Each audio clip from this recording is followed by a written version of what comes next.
Muchísimas gracias. Desde hace algunos años tengo el gusto de compartir docencia y despacho con mi sabio amigo, el profesor Olmedo, en el máster de investigación en literatura española. Me corresponde impartir la asignatura del personaje literario en la Edad Media y el siglo de oro. Fue él, el doctor Olmedo, quien me propuso participar en este ciclo, algo que le agradezco de corazón. Pensé que podría expandir aquí alguna de las reflexiones que planteo en las sesiones ordinarias. Hoy mismo me ha tocado la clase.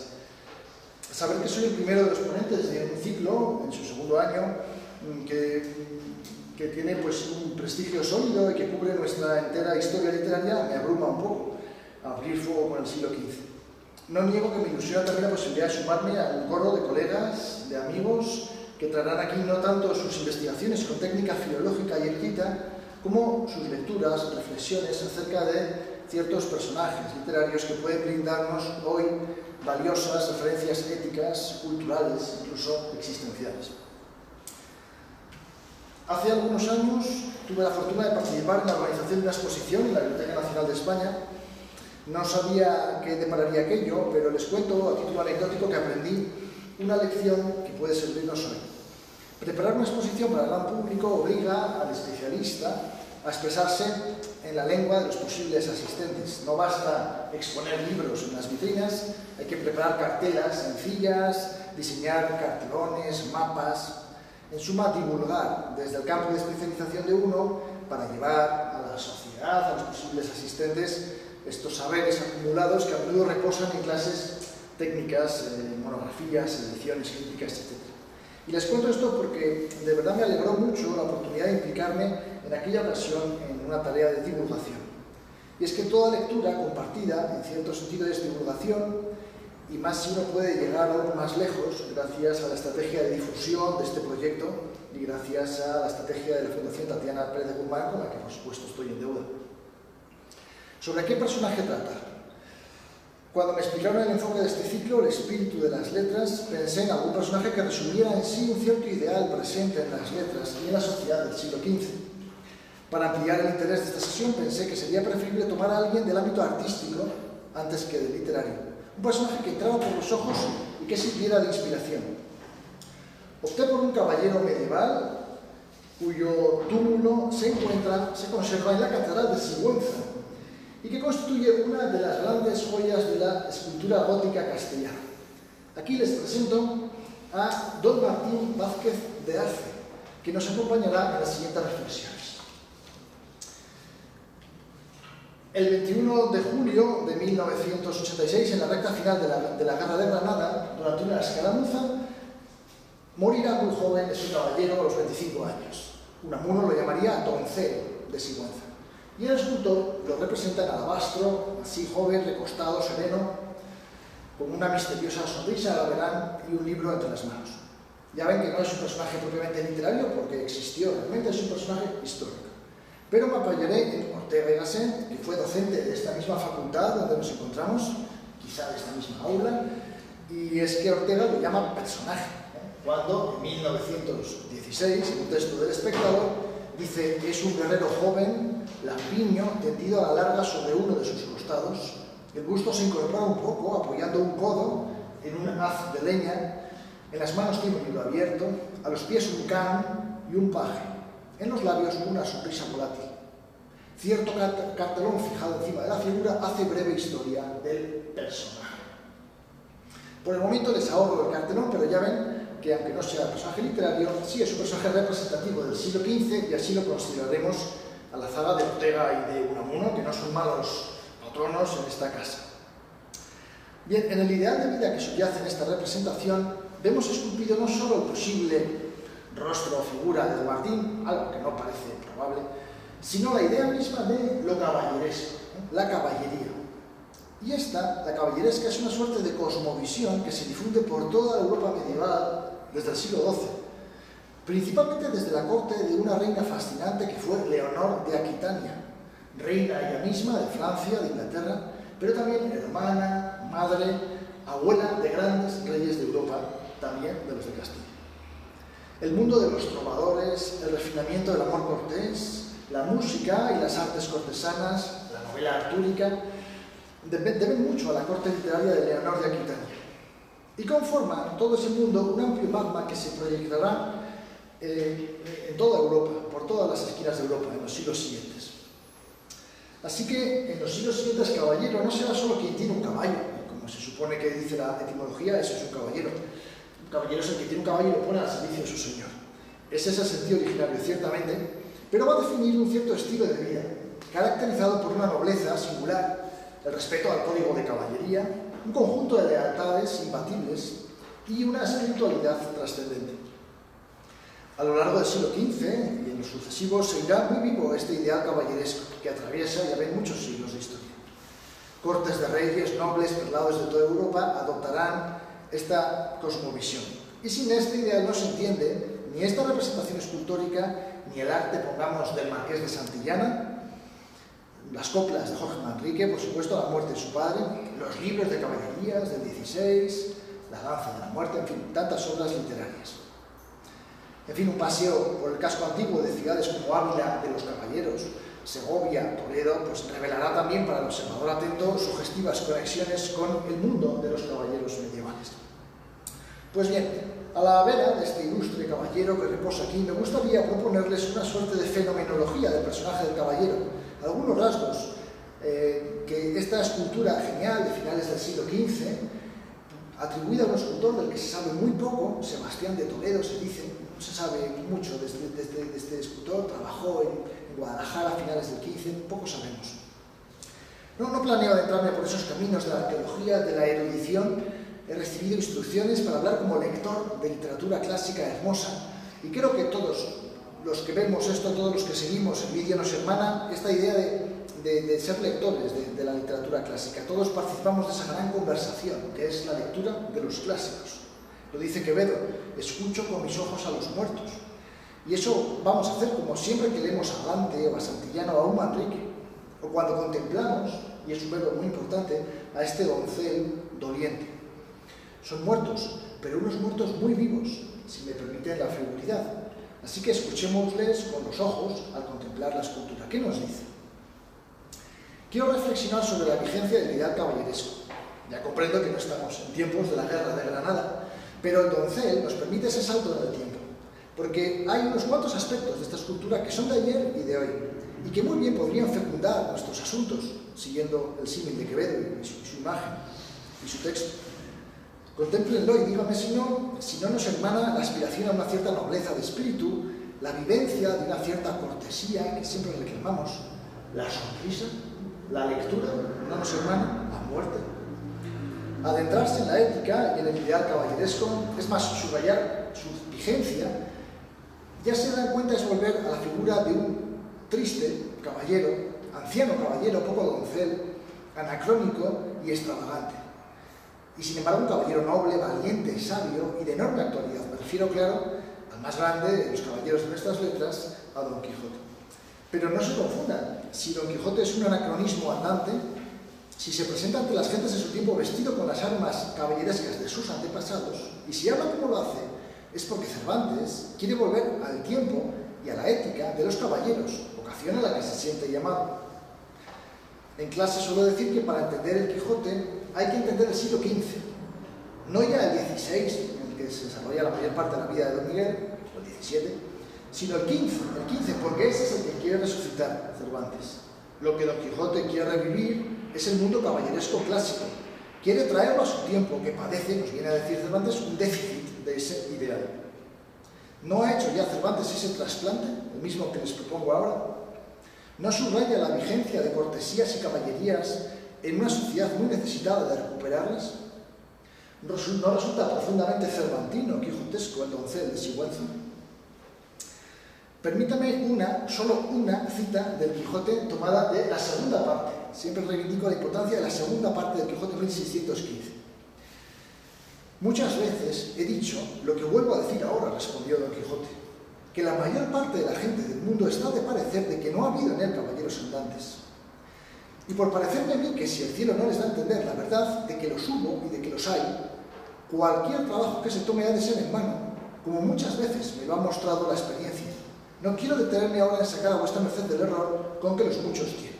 Lamenta Cervantes que en su tiempo no se sabe. Y dice, lo que pienso hacer es rogar al cielo, le saque de él, de ese error, y le dé a entender cuán provechosos y cuán necesarios fueron al mundo los caballeros andantes en los pasados siglos, y cuán útiles fueran en el presente, si se usaran. Pero triunfan ahora por pecados de las gentes la pereza, la ociosidad, la gula y el regalo. Una cita nostálgica con su punto negativo, pero muy sugestiva. Ojalá el cielo les dé a ustedes la posibilidad de caer en la cuenta de que hubo caballeros, como Don Quijote, y sobre todo de que los hay, y de que hay necesidad de ellos. Es un error no caer en la cuenta de ello, y así lo dice en la primera parte de su cita a Cervantes. De nuevo, aquí el doncel nos marca el camino, porque de entrada, leer es una vía patente de educación moral, de educación caballeresca. Nos jugamos mucho en la imitación del temple y del carácter de estos caballeros. Y fíjense que en el listado que ofrece Cervantes al cierre de su cita, no trata de asuntos del siglo XV, del XVI, del XVII, sino que apunta a realidades de carácter ético, y por tanto transversales, potencialmente universales. Qué provechoso, qué útil sería para la educación del carácter que se mantuviera vigente un cierto ideal de estos caballeros del XV.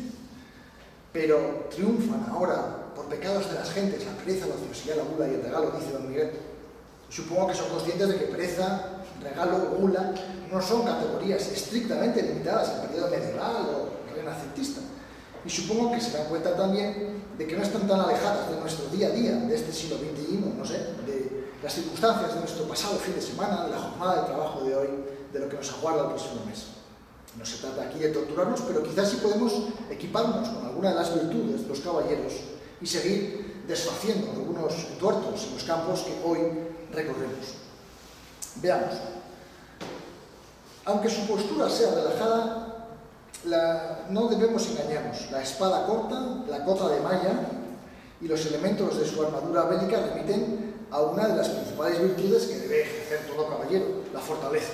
Fortaleza que permite acometer bienes arduos, dice el clásico, resistir en circunstancias hostiles. Fortaleza. Así debió de ser la circunstancia que sorprendió a don Martín, doncel, en la escaramuza en la que encontró la muerte en tierras de frontera. El honor del caballero se asienta en primer lugar sobre su valor, sobre su valentía, virtud de inequívoca actualidad, como ha mostrado en un jugoso ensayo reciente David Cerdá. Luego daré alguna bibliografía. Y ahí está, a sus pies, a los pies del caballero, no el can, como dice Ortega, sino el león, como es obvio, ¿no? El rey de la selva, le perdonamos a José Ortega Gasset el despiste, es un león, claramente es un icono, como saben ustedes muy bien, de la iconografía y de la literatura, como rey, como señor de los animales, que resulta muy bien citado aquí.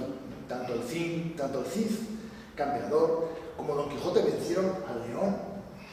El primero, el Cid, no temió ante el rey de los animales, como sí lo hicieron los infames caballeros, los infantes de Carrión, caballeros temerosos, antagonistas del Cid. Don Quijote, en una de sus victorias más patentes, en la segunda parte, no se arredraó tampoco ante el león, que sorprendentemente regresó a su jaula. Sobra decir que el tipo de caballero heroico se mezcla aquí con el del santo. ¿Cuántos leones mansos habrán visto ustedes en el Museo del Prado y en tantas representaciones? El león honra la valentía del héroe y honra la valentía del santo, ya sea Santa Justa, en un célebre cuadro de Goya, San Jerónimo, tantas veces representado junto a leones mansos, Santa María de Egipto, penitente, etc. Dice el refrán castellano, el que a los suyos se parece, honra merece. El león reconoce a un semejante en el caballero por su fortaleza, la misma que asume el santo en su exigente vida. Es claro que una tumba como esta trata de hermanar ambos perfiles, sugiriéndonos que no se trata solo de un caballero, sino de uno valiente, heroico, ejemplar. Adquiere así una condición agiográfica que parece evidente. Pero retengamos que el punto de partida del mérito moral del doncel es simple y llanamente, y sobre todo, su valentía. Llora la muerte de su señor, ahí lo ven, un criado que se lamenta con la mano derecha, en gesto.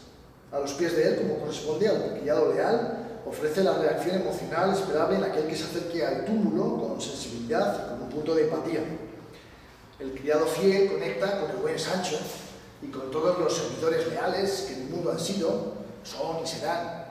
El vínculo criado-señor se fortalece en este retrato porque se trata de un escudero leal más allá de la muerte. Y es claro que la fidelidad, la lealtad al ideal caballeresco es rasgo del protagonista de la representación y de todo caballero. La lealtad a unos vínculos es marca de fortaleza, pero también marca de honorabilidad, algo debido, en justicia, dar a cada uno lo suyo, es algo debido según el código caballeresco. Don Martín Vázquez ha muerto como caballero por mostrarse leal a su patria, fiel también a su señor, ahora veremos,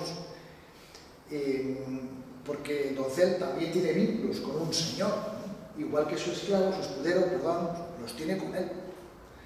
¿Sabemos algo sobre las lealtades del Doncel de Sigüenza? Pues verán, las inscripciones del túmulo, de la tumba, conviene leer las inscripciones, a veces hay que saber latín para hacerlo, pero en este caso están en castellano, de finales del XV. Estas inscripciones resultan sumamente ilustrativas, eso sí, imitan los caracteres góticos, como saben, de la tradición manuscrita. Este es el epitafio, lo tenemos a la altura del rostro, muy claramente. Aquí yace, dice Martín Vázquez de Arce, caballero de la Orden de Santiago, que mataron a los moros socorriendo el muy ilustre señor duque del Infantado, su señor, a cierta gente de Jaén a la acequia gorda de la Vega de Granada. Como todo caballero se menciona en primer lugar el primero de los vínculos, la Orden de Santiago, de la que era, sabemos, comendador. Pero se dan también las circunstancias del deceso, para que el lector pueda anclar esa muerte ejemplar a un lugar muy real, muy concreto, bien conocido. La alusión a la acequia gorda de la Vega de Granada es importante para indicar claro el lugar. Y también para subrayar que el gesto heroico no será en un lugar imaginado o soñado, sino en un lugar perfectamente localizado. La acequia gorda de la Vega de Granada, no en cualquier sitio, ahí le encontró la muerte. Si lo piensan, es el mismo recurso que percibimos cuando vemos el Quijote, desde su mismo título. Don Quijote no es caballero de Gaula, como Amadís, o de Grecia, su nieto Amadís de Grecia, o Palmerín de Inglaterra, ¿no? Son cortes soñadas, patrias imaginadas, acaso irreales. No, Don Quijote es de La Mancha, un lugar que se diría, y ahí está el humor, poco propicio al heroísmo, y sin embargo, exactamente eso propone Cervantes en el título. Ya digo, hay un punto de humor, claro, en el título, desde luego, y por eso la obra de Cervantes se leyó primero como obra cómica, humorística, en el siglo XVII, pero hay también, creo yo, un mensaje de tipo moral. Esa segunda lectura vino en los siglos siguientes, cuando la gente volvió a leer con más detalle los mensajes de Cervantes. Está proponiendo Cervantes una cierta ética caballeresca, y la ancla a la realidad de ahí fuera, a la cercana, a la del campo de Montiel, a la de La Mancha, bien conocida. Esto propone, pues, el programa iconográfico, epigráfico que se presenta aquí. No se nos muestra al comendador Martín Vázquez de Arce en combate, pero sí se nos relata su hazaña, en la escultura y en la leyenda, para que el espectador complete el relato sobre su vida y su muerte, y sobre su nobleza. Anoten esa alusión nada casual a la lealtad de vida que el caballero presta a su señor. Así que señor, así, es como se denomina al duque del Infantado, su señor, uno de los más poderosos nobles de su tiempo, la familia de los Mendoza, que es a quien sirve don Martín y bajo cuyas órdenes entrega su vida. Pero ojo, la lealtad es un vínculo bidireccional. No es solo con los de arriba, el duque, sino también con los de abajo. Aquella cierta gente de Jaén, los de la acequia gorda, a cuya petición de socorro acudieron el duque del Infantado y en él su joven comendador que encontró muerte en aquella celada, en aquella escaramuza. Por todo esto le llora su escudero, otro de los de abajo. Será un tópico escultórico, la presencia de un siervo, cierto, pero ahí está el criado leal subido al túmulo a los pies de su amo, junto al león. Tan leal es el criado en su llanto como el doncel en su arrojo al propio duque del Infantado, uno de los más poderosos nobles en la Reconquista, en la recta final, ¿no?, de la toma de Granada, como saben, Niño López de Mendoza, hijo de Marqués de Santillana, primer duque del Infantado. Parece que siguió en su propia casa, en su propio palacio, Martín Vázquez de Arce, en Guadalajara, en el Palacio del Infantado. Anotemos que se trata además de una lealtad magnánima, pues la muerte de nuestro personaje se produce en un ejercicio de auxilio a terceros, a otros, a esas gentes de Jaén. No es un vanidoso ejercicio de presunción o un exhibicionismo, en fin, un combate artificial. Tampoco es una lucha de estas que había tan frecuentes en el XV entre nobles de partidos diferentes contra el rey. No, es combate, en principio, con la lógica de su tiempo, motivado. Es la cima, por tanto, de la de toda honorabilidad. Todo esto es lo que nos cuenta esta escultura funeraria. Resulta difícil no aludir aquí a don Jorge Manrique, otro ilustre miembro de la Orden de Santiago. Santiago, que está representado, como se ve, ya al lado del casquete del casco del doncel. Hay una escultura de Santiago tan frecuentes, ¿verdad?, en nuestros retablos y en tantas representaciones iconográficas. Bueno, pues también don Jorge lo era, caballero de la Orden de Santiago, 13 de la Orden de Santiago. Él muere 7 años antes que el doncel. Jorge Manrique muere en 1479, el doncel en el 86.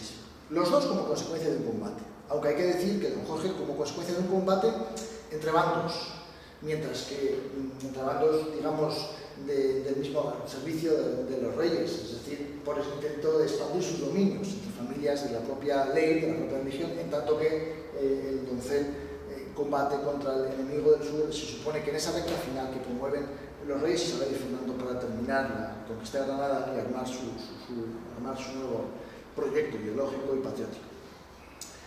Don Jorge encarna también el ideal de las armas y las letras. Armas, lecturas y muerte hermanan también a estos dos insignes caballeros. De hecho, como saben muy bien, esta escultura y las coplas de la muerte de su padre presentan una misma finalidad. Las dos son obras artísticas, una literaria, otra escultórica, que pretenden subrayar algo central en la tradición caballeresca, desde las viejas narraciones artúricas, la supervivencia del noble difunto gracias a la fama. Juzguen si no es el mismo caso en los dos. Hay un epitafio apócrifo, pero bastante verídico, de don Rodrigo Manrique, el padre de Jorge, que dice en 2 versos: aquí yace muerto el hombre, que vivo queda su nombre. Se dice que es un poema de don Jorge y en algunas obras de Jorge Manrique se incluye este epitafio. Claro, vivo queda su nombre gracias al arte, ya sea el escultórico, ya sea el literario, pero gracias también a su ejemplo, descrito en la obra artística que hoy podemos contemplar, ya sea en las coplas, ya sea en la escultura del doncel. Estos son los clásicos y por eso su vigencia es actual. Y prueba de esa actualidad es lo que subraya el sabio Gregorio Luri. Dice: no somos nosotros los que medimos al clásico, sino que él es quien nos mide. No nos elevamos sobre nuestra supuesta altura moral para juzgarlos, ponderarlos o, qué sé yo, hacernos selfies con ellos, ¿no? Se trata de, más bien, el ejercicio contrario, instalarnos ante ellos para que hagan algo de nosotros. Algo muy similar decía C.S. Lewis, que como catedrático de literatura medieval sabía bastante de tradición caballeresca y lo tenía muy hablado con su amigo Tolkien, también catedrático de literatura en Oxford. No se trata de hacer algo nosotros con las grandes obras artísticas, sino de instalarnos ante ellas para que resuene en nosotros el eco de su mensaje. Y suele ser el mensaje que atraviesa los siglos y que quizá nos cuestiona, nos incomoda porque nos insta a vivir o a pensar de otra manera. Quizá piensen que todo esto nos distancia de este personaje, pero nada más lejos. Recapitulemos algunas facetas de este retrato del caballero del XV. Fortaleza, nobleza de espíritu, liberalidad, generosidad con el necesitado, defensa de los vínculos, defensa de lo propio, servicio a su señor, lealtad con los de arriba y con los de abajo. El mismo ejemplo de Jorge Manrique puede servirnos para subrayar un rasgo más que vemos también en el caballero y que se sigue o que mejor precede a todo lo anterior: la copertenencia a un mismo linaje. Copertenencia es palabra que gusta también mucho al sabio Gregorio Luri, pertenecer a un mismo linaje. ¿Por qué creen que en su pecho y en rojo tiene el doncel el emblema de la Orden de Santiago? Lo han visto en Velázquez, en Quevedo, en tantos. ¿Por qué creen que en esta y en tantas otras esculturas figura el escudo familiar del difunto, las armas de su casa, el código heráldico que identifica su linaje? En realidad, la copertenencia a un mismo linaje es también la clave de todo libro clásico, porque remite al linaje de esa gran conversación viva y siempre estimulante de la que hablaba antes. Pero esa copertenencia se ancla también, y así suele ser en todo caballero, en su familia, de la que es deudor. Padres, hijos e hijos de hijos son la estrategia literaria de las grandes sagas de todos los siglos, muy singularmente de las sagas medievales, pero también de las actuales. Lo prueba la tradición de la literatura de caballerías. Basta el ejemplo de Amadís de Gaula, el gran caballero castellano de los siglos XV y XVI. Las aventuras de Esplandián, hijo de Amadís, iniciarán una serie que desde España la imprenta multiplicará por toda Europa hasta hacer un bestseller sorprendente, fascinante. Es el gran aporte de la tradición española a toda Europa en el 16, es la saga de Amadís. Hijo de Amadís, por tanto, es Esplandián. Hijo de Esplandián es Lisuarte de Grecia. Hijo de Lisuarte de Grecia es Amadís de Grecia, bisnieto, por tanto, ya de Amadís, ¿no? En fin, para los seguidores de las sagas de Tolkien, permítanme el excursus, que era profesor y amigo de literatura clásica, especialista en épica nórdica, pero especialista en épica, dejo de pasar aquí una pregunta. ¿Por qué creen ustedes que Aragorn se presenta como Aragorn, hijo de Arathorn, heredero del trono de Isildur? Estamos hablando de lo mismo. Esa hermosa palabra, copertenencia, es la que nos permite entender que la paternidad y la filiación permiten establecer un linaje, y en función de ella nos hablan los caballeros. El linaje de Amadís de Gaula dará pie, ya digo, a decenas y decenas de nuevos caballeros que pueblan las imprentas y, por tanto, las casas de toda Europa en sus distintas lenguas en el siglo XVI. Lo que todos ellos tendrán a gala es justamente el honor de la copertenencia, la responsabilidad de pertenecer a un mismo linaje. La expresión más explícita de esto, porque es la más cercana, es la que don Jorge Manrique también nos muestra: la lealtad al propio padre en la muerte y más allá de ella, precisamente por ser depositario de una herencia que procede conservar. ¿Hay algo de todo esto en nuestro personaje? Pues sí. Y de nuevo, para hablar de la familia del caballero, puede ayudarnos el túmulo, la epigrafía, las inscripciones de la lápida del doncel. Don Fernando Vázquez de Arce, padre del doncel de Sigüenza, aparece citado, y no es para menos, pues fue el responsable de la construcción de esta joya. Honor al padre del doncel de Sigüenza, don Fernando, y al duque infantado, que posiblemente la financió, claro. El epitafio de Diego, en estas letras góticas expresivas, alude al lugar donde encontró la muerte de nuestro personaje, ya lo sabemos, pero termina con la siguiente frase: cobró en la hora su cuerpo, en aquel momento de la muerte, cobró su cuerpo Fernando de Arce, su padre, y sepultólo en esta su capilla, año 1486. Este año se tomaron la ciudad de Loja, las villas de Illora, Moclín y Montefrío por cercos en que padre e hijo se hallaron. Son dos frases expresivas pero independientes. Por un lado, el hijo premurió a su propio padre. Se dice que la muerte del hijo es uno de los grandes dolores del corazón de los padres, ¿no? Lo que me parece fascinante es la ilusión a que combatieron juntos, como ven. Se trata del vínculo caballeresco de la filiación, roto por la muerte, pero ampliado por el vínculo no tan frecuente de la lucha común de padre e hijo en una misma causa. Y es que combatieron, de nuevo lo concreto, en los mismos cercos. Ya saben que la guerra medieval no suele ser en campo abierto, en batalla campal, sino en cercos, rodeando el castillo. Por eso las grandes ciudades españolas son medievales, son ciudades amuralladas, o lo han sido. Que un hijo combatiera junto a su padre es marca distintiva del honor caballeresco. El linaje perpetúa una tradición, una lealtad política, una herencia, un escudo. No será lo normal que el hijo premuera al padre, pero dada esa tremenda situación, el propio padre prorrogará el honor de los suyos cobrando su cuerpo para enterrarlo con dignidad, obligación fundamental para todo caballero, como cristiano y desde luego como padre. El cobro no es aquí económico, sino que aporta un sentido etimológico, es recuperar el cuerpo del cadáver. De algún modo, el padre de doncel compensa su dolor mediante este enterramiento deslumbrante, dignísimo, lleno de referencias. En nuestra literatura medieval, el hallazgo, recuperación y enterramiento de los cadáveres de los propios caídos en batalla es un motivo fundamental. Recordemos el Carlomagno, el Cantar de Roncesvalles, el segundo gran texto épico castellano medieval, junto al del Cid. Lo poco de esta epopeya que ha llegado hasta nosotros, solo conservamos 100 versos del Cantar de Roncesvalles.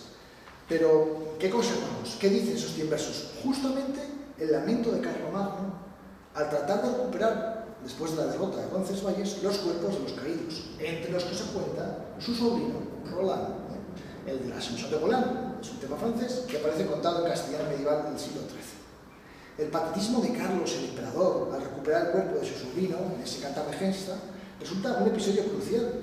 En fin, suelo leerlo en clase y me consta que sigue emocionando porque es una sintonía obvia con nuestro tiempo y con cualquier tiempo.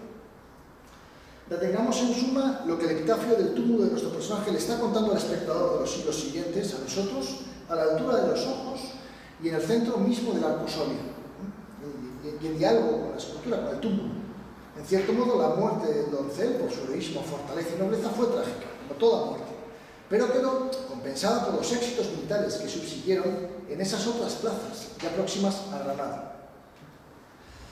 Y por el hecho, se compensa por el hecho no menor de que su propio padre pudo enterrar su cuerpo con todo merecimiento. La copertenencia no es solo a un partido o a un mismo linaje nobiliario, es vínculo de sangre con una misma casa, una misma familia. A ella pertenecieron padre e hijo. Forman una misma saga como combatientes de una misma guerra. El sepulcro del doncel no es solo una joya del gótico castellano, sino que puede verse si prestamos, o leerse si prestamos atención a su melodía, escuchamos con nuestros ojos a los muertos, escuchamos un verdadero noble cantar de gesta. Sin salir del siglo XV, que me corresponde, querría citar aquí un breve poemita de un autor que parece fue el primer poeta de Madrid, de esta ciudad, con una sólida obra poética. El primer poeta con más de 60-50 poemas que recopila el madrileño Juan Álvarez Gato, posiblemente el del Callejón del Gato, activo en los años 60 y 70 del siglo XV. Este es un texto muy breve, de una calculada ambigüedad muy sugerente, que creo que puede iluminar nuestro comentario. Fíjense en la rúbrica, el titulillo, que pone el mismo. Esto se puso en un pendón, un estandarte, de la guerra de los moros, dice en su poemario del siglo XV. Es el mundo bélico, claro, del doncel. Y fíjense la quintilla del siglo XV. Es vencido quien venciere en las batallas de amor.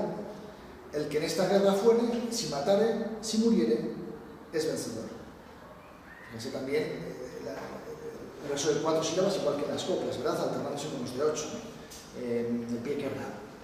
Y los 3 versos finales, junto a la rúbrica, se ven muy bien y se podrían aplicar muy bien a nuestro personaje, al doncel. El que en esta guerra fuere, si matare, si muriere, es vencedor. Como la rúbrica nos obliga a mirar a la guerra de Granada, se explicita el mismo mensaje que se sigue del epitafio del doncel. El que en esta guerra fuere, si matare, si muriere, es vencedor. Sin embargo, el contenido del poema, al menos los 2 primeros versos de la quintilla, parece mirar más bien al amor cortés, y de ahí la ambigüedad entre el lenguaje bélico y el amoroso. El amor cortés es la gran doctrina del refinamiento amoroso que recorre toda la tradición medieval desde el siglo XII, con su devoción a la amada, las pruebas de amor a ella, el dolor por la partida de ella o del caballero, del poeta, su ausencia, el sufrimiento gozoso, etc. Desarrollan esta doctrina los trovadores occitanos en cientos de poemas desde el siglo XII y sintonizan muy bien esta doctrina con el universo caballeresco, que se hermana con ella, tanto con el literario, la tradición artúrica, como estos caballeros reales del siglo XV y del XVI. En Castilla hubo caballeros poetas, es decir, aristócratas, nobles, incluso reyes, que en el siglo XV fueron poetas de amor. Juan II de Castilla, rey en la primera mitad, escribió poesía de amor y la conservamos. Lo mismo sucede con Álvaro de Luna, su mano derecha, su valido, el condestable. Por supuesto que les contaré del Marqués de Santillana. El duque de Alba, el primer duque de Alba, es también autor del famoso poema. La saga de los Manrique, don Rodrigo, don Jorge, tiene poesía de amor. De todos tenemos poesía del siglo XV. Suele decirse, y tiene mucho de cierto, que el refinamiento cortesano cumplió con una relevante función ética, moderadora, del belicismo, del héroe caballeresco. La fusión de su visión bélica con la devoción cortés a la amada redundó en una moderación, temple, en esas ínfulas, digamos, cruzadas de algunos caballeros medievales. El belicismo quedó así moderado por la dedicación al cortejo amoroso, a la cortesía, al cultivo de las letras, algo clarísimo en los ejemplos castellanos que he citado antes. Con mayor motivo esto se da en una Castilla que en los siglos XIV y XV tenía ya pocos combates que algunos creaban contra el tradicional enemigo del sur, puesto que la Reconquista ya había penetrado en Andalucía desde mediados del siglo XIII, en 1248 está en Sevilla, en Jaén. Quedarán todavía 250 años para que los reyes, para ampliar sus territorios, dominen también Granada y unifiquen toda la península. En fin, los 5 versos que tienen ahí constituyen un bello ejemplo de poema bifronte, con doble sentido. Si quieren, es un ejemplo de trilogía, este recurso, en virtud del cual una palabra o un verso transmiten 2 mensajes distintos al mismo tiempo. En las batallas de amor, ciertamente, y de acuerdo con el código cortesano, triunfa aquel que es correspondido por el amor de ella. es vencido quien venciere. El triunfo del amor es uno de los tópicos que vertebran la poesía del siglo XV y la lírica petrarquista en su conjunto. Los dos primeros versos, pues, remiten a las batallas de amor, en tanto que los tres últimos apuntan a las batallas militares, aquellas en las que también vence tanto el que mata como el que muere. Y este es el caso de nuestro personaje. En todo caso, no se cita aquí, no se explicita nada sobre la mujer o sobre los supuestos amores de nuestro protagonista, no los conocemos. Sin embargo, el imaginario del amor cortés nunca está lejos de la ética caballeresca del siglo XV y cualquier lector de poesía del siglo cuatrocentista, poesía cortesana del siglo XV puede acreditarlo. La lealtad a la dama, el sufrimiento por amor, la reflexión del poeta acerca de su pasión, son notas de la poesía cancionera, que ya digo es el hermano en poesía de la prosa caballeresca. Los mismos lectores que podían disfrutar las narraciones caballerescas o las biografías de los claros varones de Castilla en prosa, esos mismos lectores del XV, ya no digo más del XVI con imprenta, son los que en poesía devoran los versos de amores de la tradición cancioneril y en el XVI la lírica italianista, con la imprenta. Son versos que no son más que el resurgimiento de la lírica de los trovadores medievales, prueba de su vigencia.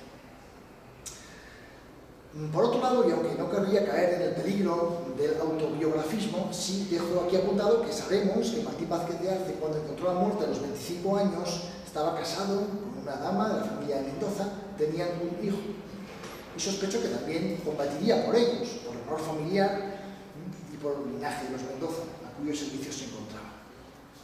El que lucha y muere en una causa justa, en realidad sigue vivo, según la ética caballeresca. También sucede así en la cosmovisión cristiana, desde luego. En el caso del doncel de Sigüenza, la clave trascendente, devota, se advierte a las claras en el túmulo. Y no solo porque sea un enterramiento, y de un enterramiento de un consagrado de Cristo, de un miles Christi, sino porque, de nuevo, el proyecto iconográfico que retrata a este personaje contiene alusiones patentes acerca de su fe. La devoción, la confianza en el premio en la otra vida, la religiosidad, son notas características del retrato moral de todo caballero y ya ven, aquí se percibe nítida y hay que mirar un poco más arriba. De entrada, porque la parte superior del arcosolio gótico, ahí lo tienen, presenta varias pinturas cuatrocentistas de la pasión de Cristo, que se convierte así en claro referente de la muerte del doncel. La epigrafía, que apenas se ve, las pequeñas inscripciones que tienen algunos personajes en el cuadro, repiten este mismo mensaje. Se subraya este mensaje confesional que persigue, como pueden entender, la identificación entre nuestro personaje y Cristo mismo. En una filacteria que está al lado del personaje de rojo, encontramos una inscripción en latín que dice: verdaderamente este hombre era el Hijo de Dios, una cita de la fe, la confesión de fe del centurión presente en el Calvario en el momento de la muerte de Cristo, que es el tema, como pueden ver, de la composición. Verdaderamente este hombre era el Hijo de Dios. La teología subyacente a una afirmación como esta es obvia, tratándose no ya del entrenamiento de Cristo, sino del de Martín Vázquez de Arce. Por tanto, el doncel es alter ego de Cristo. Los dos son verdaderamente hijos de Dios, porque la muerte de Cristo es espejo y ejemplo para toda muerte, y específicamente la de quien ha peleado por él. Lo mismo se deduce de otras inscripciones epigráficas menores. En una se cita la frase del criado de Caifás: así respondes al pontífice. Y en otra se cita el versículo siguiente del texto de San Juan, tras el golpe que ese criado perpetra al propio Cristo, que replica: si he hablado mal, dame testimonio sobre lo malo, si bien, ¿por qué me pegas? Me parece también. No se ve, pero créanme que está en la epigrafía, los textos pequeños. Se subrayan pues momentos como de enfrentamiento, de batalla, de combate, de enfrentamiento entre Cristo y sus incriminadores.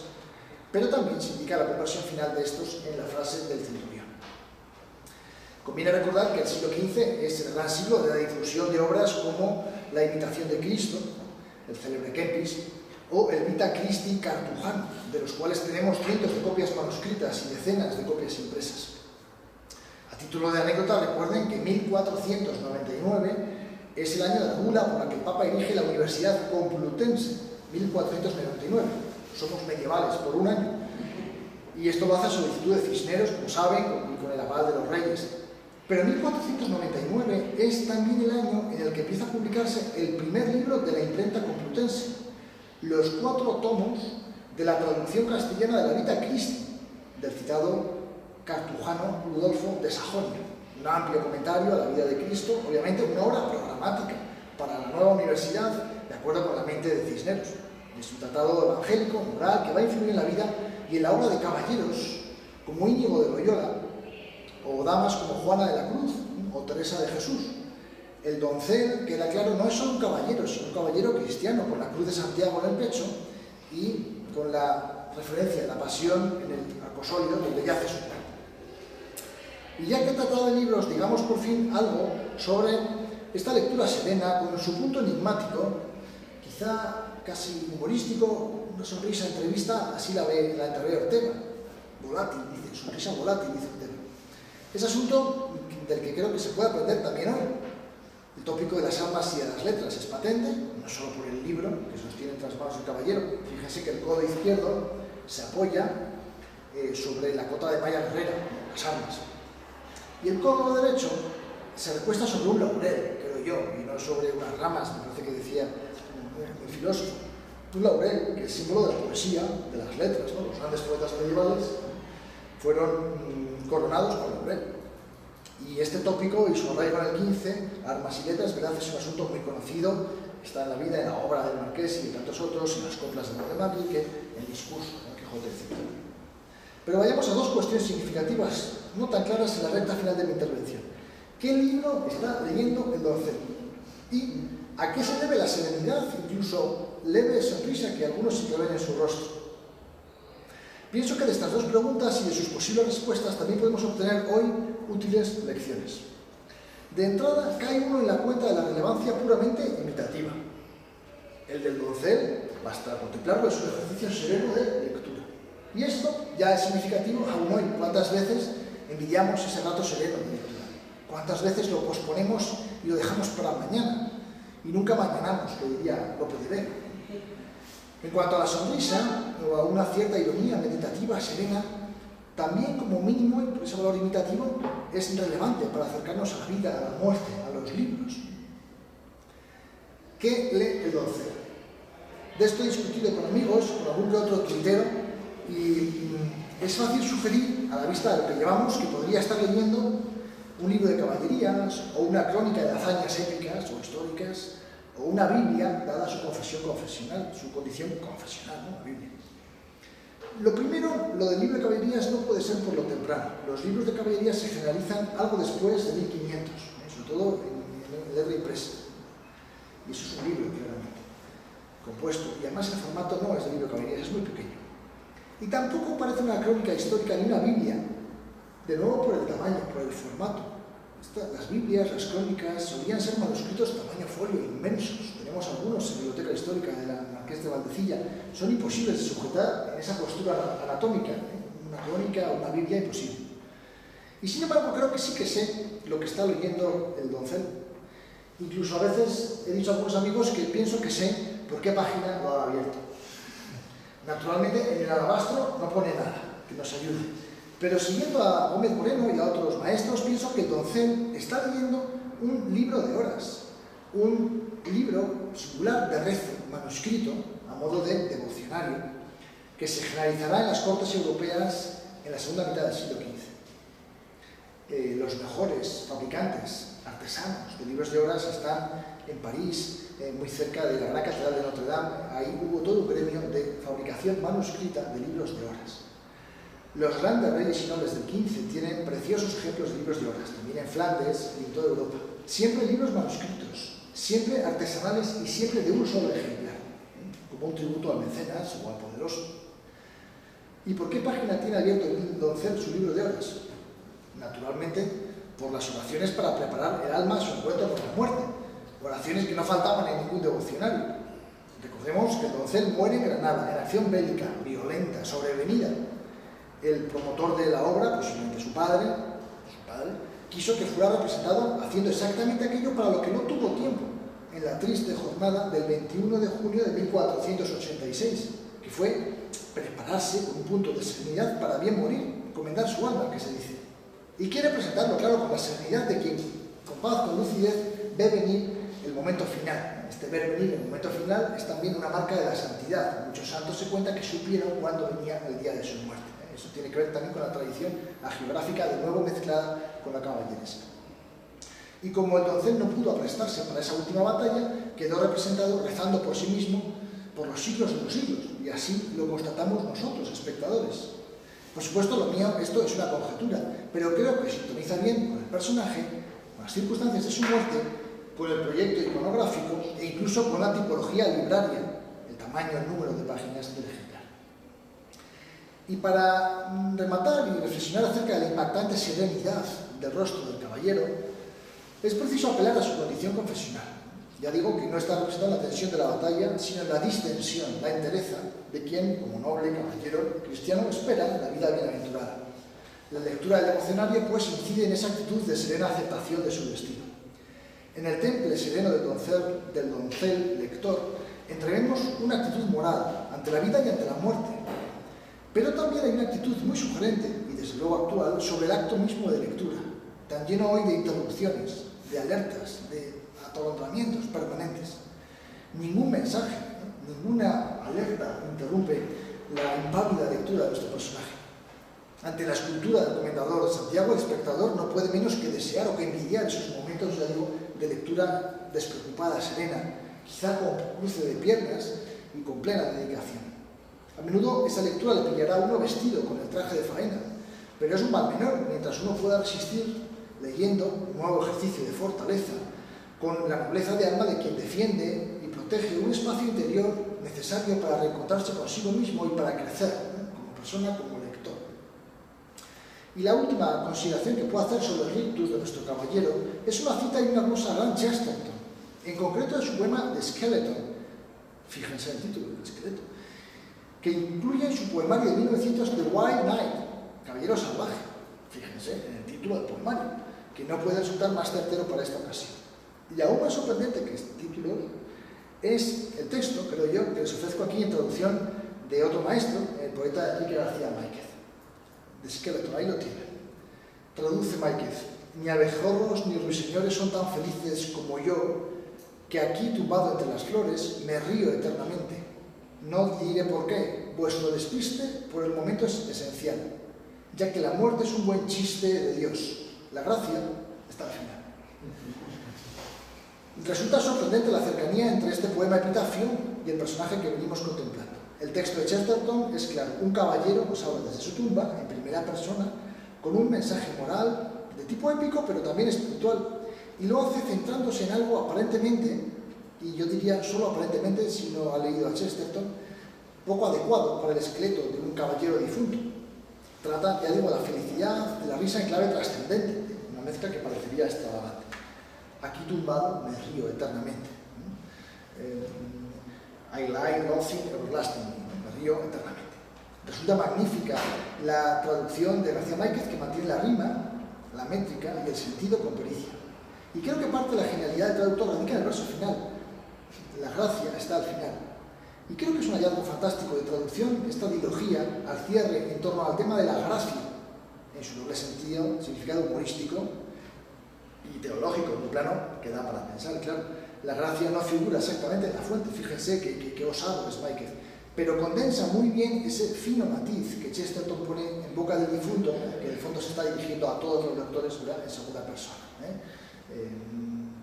Friends, ¿no? Amigos, estáis confundidos, yo estoy muy tranquilo y muy contento. La traducción resulta aún más fina para el oído español de quien conoce ese himno militar que habla que la muerte no es el final. Exacto, no lo es, según esta cosmovisión. O como dice el genial poeta Luis Rosales, también estudiante en esta facultad, la muerte no interrumpe nada. Y eso parece deducirse también del mensaje devoto de un difunto como nuestro caballero don Martín Vázquez de Arce. Por eso la muerte es un chiste de Dios, como quiere Chesterton, y quizá por eso nuestro personaje la asume con rostro sereno y con esa sonrisa volátil que dice Ortega: me río eternamente. En fin, concluido, el doncel Martín Vázquez de Arce sigue vivo, como siguen vivos tantos autores y damas, tantas obras clásicas. El personaje con el que conversamos en la Catedral de Sigüenza cuenta con un discurso sumamente actual. La integridad de sus lealtades, su cortesía y nobleza de alma, su defensa de lo propio, comenzando por la familia, La fidelidad a los valores caballerescos, la aspiración a la trascendencia, son aspectos que resisten el paso del tiempo, como parece decirnos desde su tumbo. Es lo que sucede con muchas obras artísticas y literarias del siglo XV, del que puede considerarse compendio, en resumen, esta obra. Bien entendió Cervantes cuando resucitó en su obra genial ese siglo y ese mensaje. Sabía muy bien que, cito, la cosa de que más necesidad tenía el mundo era de caballeros andantes y de que en él se resucitase la caballería andantesca. Muchas gracias.